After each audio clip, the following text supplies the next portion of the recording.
నమస్తే, welcome to DTV news. భారత రాజ్యాంగాన్ని రూపొందించిన గొప్ప మహనీయుడు డాక్టర్ బిఆర్ అంబేద్కర్ అని, రాజ్యాంగాన్ని కాపాడుకోవడానికి ప్రతి ఒక్కరూ చొరవ చూపాలని రాష్ట్ర పంచాయతీరాజ్, గ్రామీణాభివృద్ధి, గ్రామీణ నీటి సరఫరా, మహిళా సంక్షేమ శాఖల మంత్రి ధనసరి అనసూయ సీతక్క అన్నారు.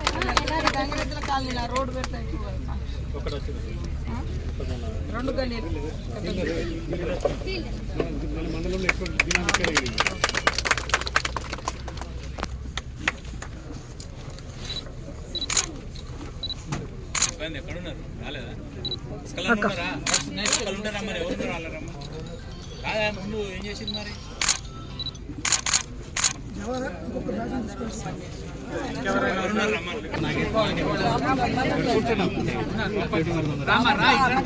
గల్లీలు మంచిగా ఉన్నాయా?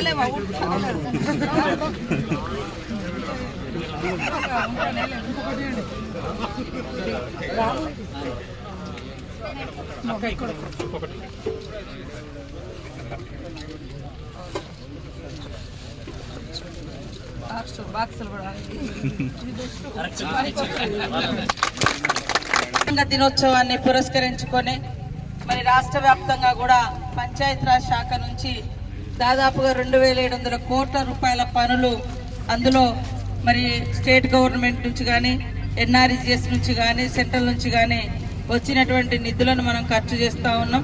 మరి దాంట్లో భాగంగానే ఈరోజు అనేక గ్రామాలలో మరి మనము రాజ్యాంగ పీఠిక చదవడము, రాజ్యాంగాన్ని ప్రతి పల్లెలకు తీసుకెళ్లడం, అదేవిధంగా పనులు కూడా ప్రారంభించుకొని భారతదేశము ఆ రోజు అంబేద్కర్ గారు కన్న కలల భారతదేశంగా తీర్చిదిద్దబడాలంటే ప్రతి గ్రామం అభివృద్ధి చెందాలి, ప్రతి గల్లీ అభివృద్ధి చెందాలి, ప్రతి రైతు బాగుపడాలి అంటే మరి ఇలా చెరువుల పూడిక పనులను కూడా మనం చేపట్టుకోవడం జరిగింది.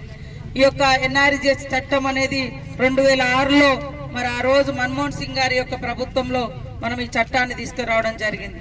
ఆనాటి నుంచి ఈనాటి వరకు రైతులకు, కూలీలకు, పేదలకు పని కల్పిస్తూ అందులో ఎంత పని అయితే అంత మరి వచ్చేటువంటి మిగతా పనులకు కూడా అదే గ్రామాలలో ఖర్చు పెట్టాలని మిగతా డబ్బులను కూడా ఆయా గ్రామాలలో సీసీ రోడ్లు కానీ, డ్రైనేజ్ కానీ, మరి పూడిక పనులు కానీ, సైడ్ డ్రైన్స్, మన సిల్ట్ తీయడం కానీ, మరి మహిళలకు సంబంధించి మహిళా భవనాలు కానీ, అంగన్వాడీ భవనాలు కానీ, గ్రామ పంచాయతీ భవనాలు కానీ, ఇవన్నీ కూడా మనం ఇచ్చుకోవడం జరుగుతూ ఉంది.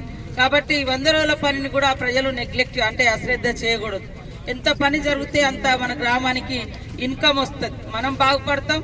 సేమ్ టైంలో ఆ చేసిన పనిని బట్టి కూడా మనకు మెటీరియల్ కాంపోనెంట్ కింద కొన్ని పనులు కూడా శాంక్షన్ అవుతాయి. కాబట్టి ప్రతి ఒక్కరు కూడా ఈ సంవత్సరం కూడా మనం బాగా పనిచేసి గ్రామాలను అభివృద్ధి చేసుకోవాలని కోరుకుంటూ ఈరోజు మంచిగా పనిచేసినందుకు మొట్టమొదటిసారి మనం సన్మానం చేసుకొని వాళ్ళని గౌరవించడం జరిగింది. మనం ఏం చేస్తున్నాం అనేది నలుగురికి తెలవాలి అంటే మంచి పని చేసిన వాళ్లకు మనం ఖచ్చితంగా ఇలా గౌరవించడం అనేది చాలా ఇంపార్టెంట్. కాబట్టి ఈరోజు సన్మానం పొందినటువంటి వాళ్ళు ఇక మేము అయిపోయింది, ఇక మేము మాకు అవార్డు వచ్చిందని అనుకోకూర్రి, ఇంకో బాగా చేయాలి, చేయించాలి. సో ఈ కార్యక్రమంలో నాతో పాటు పాల్గొన్నటువంటి కలెక్టర్ గారికి, అడిషనల్ కలెక్టర్ గారికి, DPO గారికి, MPDO, MRO, ఇతర అధికారులకు, మరి మా మహిళా సోదరిమణులకు, ప్రజాప్రతినిధులకు అందరికీ హృదయపూర్వక నమస్కారాలు, ధన్యవాదాలు. చెరువును బాగు చేయాలి కదా, ట్యాంక్ బండ్ లెక్క మినీ ట్యాంక్ బండ్ చేద్దాం తొందరగా అని. భారత రాజ్యాంగ ప్రవేశిక ఇప్పుడు అందరము కూడా ప్రతిజ్ఞ చేయవలసింది కాబట్టి మన భారతీయ ప్రతిజ్ఞ. ప్రజలమైన మేము భారతదేశాన్ని సర్వసత్వాక, సామ్యవాద, లౌకిక, ప్రజాస్వామ్య, గణతంత్ర రాజ్యంగా నిర్మించుకోవడానికి పౌరులందరికీ సాంఘిక, ఆర్థిక, రాజకీయ న్యాయాన్ని ఆలోచన, భావ ప్రకటన, విశ్వాసము, ధర్మము, ఆరాధనలో స్వేచ్ఛను, అంతస్తులోను, అవకాశంలోను సమానత్వమును చేకూర్చుటకు మరియు వారందరిలో వ్యక్తి గౌరవమును, జాతి ఐక్యతను మరియు అఖండతను